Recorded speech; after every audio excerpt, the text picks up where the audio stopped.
Encounter के मामलों में पुलिस पर सवाल उठते रहते हैं। ऐसे मामलों में पुलिस के खिलाफ शिकायतें दर्ज भी होती रही हैं।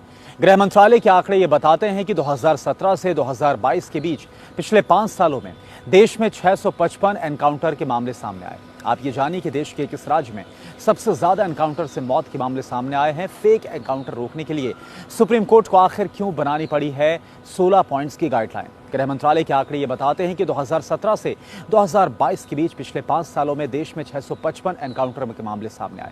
सबसे ज्यादा 191 एनकाउंटर छत्तीसगढ़ में हुए। दूसरे पायदान पर है उत्तर प्रदेश। यहां पर 5 सालों में 117 मामले एनकाउंटर के सामने आए। ये वो मामले हैं जिनमें मौत हुई है। और इसके बाद असम जहां 50, झारखंड में 49, ओडिशा में 36 और जम्मू कश्मीर में 35 मामले आए।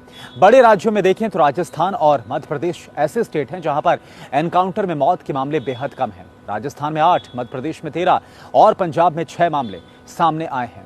एनकाउंटर के मामलों की अगर बात की जाए तो इस मामले में पुलिस पर लगातार सवाल उठते रहते हैं।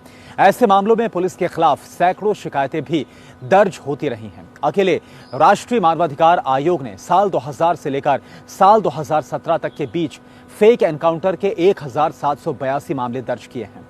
इसमें 784 मामले सिर्फ उत्तर प्रदेश से जुड़े हैं। वहीं 2015 से 2019 के बीच आंकड़ों पर नजर डालें तो फेक एनकाउंटर के मामलों में आंध्र प्रदेश पहले पायदान पर पहुंच गया था। मामला सुप्रीम कोर्ट पहुंचा और 2014 में 16 बिंदुओं वाली जो गाइडलाइन है उसको तैयार किया गया। और अब आप जानिए कि क्या है एनकाउंटर पर सुप्रीम कोर्ट की 16 पॉइंट्स वाली गाइडलाइन। पहला पॉइंट, खुफिया जानकारी का रिकॉर्ड। जब भी पुलिस को किसी गंभीर अपराध या फिर अपराधी से जुड़ी कोई भी खुफिया जानकारी या फिर टिप मिलती है तो उसे लिखित या फिर इलेक्ट्रॉनिक रूप में रिकॉर्ड किया जाना चाहिए। ऐसी रिकॉर्डिंग में संदिग्ध व्यक्ति या फिर पार्टी के जाने वाले स्थान का विवरण देना जरूरी नहीं है। सेकेंड पॉइंट, एफआईआर दर्ज करना।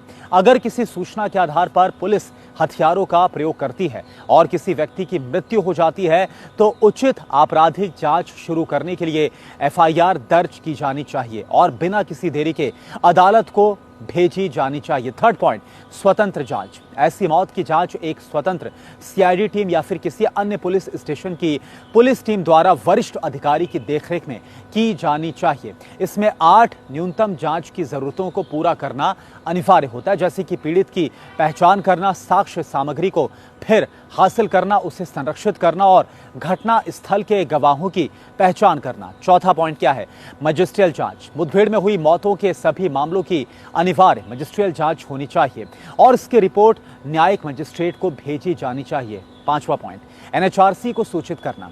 नेशनल ह्यूमन राइट्स कमीशन यानी कि एनएचआरसी या फिर राज्य मानवाधिकार आयोग को मुठभेड़ में हुई मौत के बारे में तुरंत सूचित किया जाना चाहिए। सिक्स्थ पॉइंट क्या है, चिकित्सा सहायता। जी हां, यह सहायता घायल पीड़ित अपराधी को अवश्य दी जानी चाहिए। मजिस्ट्रेट या फिर चिकित्सा अधिकारी को स्वास्थ्य प्रमाण पत्र के साथ उसका बयान दर्ज कराना चाहिए। 7th पॉइंट क्या है, इसमें देरी कतई नहीं होनी चाहिए। एफआईआर, पंचनामा, स्केच और पुलिस डायरी प्रविष्टियों को बिना किसी देरी के संबंधित न्यायालय को भेजना अनिवार्य है। 8th पॉइंट क्या है, रिपोर्ट न्यायालय को भेजनी है। घटना की पूरी जांच के बाद शीघ्र सुनवाई तय करने के लिए न्यायालय को रिपोर्ट भेजी जानी चाहिए। 9th पॉइंट, परिजनों को सूचित करना।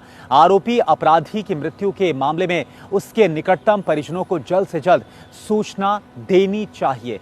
10th पॉइंट क्या है, रिपोर्ट पेश करना। सभी मुठभेड़ हत्याओं का 2 साल का विवरण डीजीपी द्वारा निर्धारित प्रारूप में एक निश्चित तिथि तक एनएचआरसी को भेजी जानी चाहिए। 11th पॉइंट, तुरंत कार्रवाई। जी हां, गलत मुठभेड़ के लिए दोषी पाए गए पुलिस अधिकारी के खिलाफ अनुशासनात्मक कार्रवाई शुरू की जानी चाहिए और कुछ समय के लिए उस अधिकारी को निलंबित भी किया जाना चाहिए। 12वां पॉइंट क्या है, मुआवजा। पीड़ित के आश्रितों को मुआवजा देने के लिए मुआवजा योजना को लागू किया जाना चाहिए। 13th पॉइंट क्या है, हथियार जमा करने होंगे। संबंधित पुलिस अधिकारी को संविधान के अनुच्छेद 20 के तहत उल्लिखित अधिकारों के अधीन फॉरेंसिक एनालिसिस के लिए अपने जो हथियार हैं वो जमा कराने होंगे। 14th पॉइंट क्या है, कानूनी सहायता। घटना के बारे में सूचना आरोपी पुलिस अधिकारी के परिवार को भेजी जानी चाहिए। वकील, परामर्शदाता की सेवाएं प्रदान की जानी चाहिए। 15th पॉइंट, तत्काल पदोन्नति या फिर पुरस्कार नहीं देना है।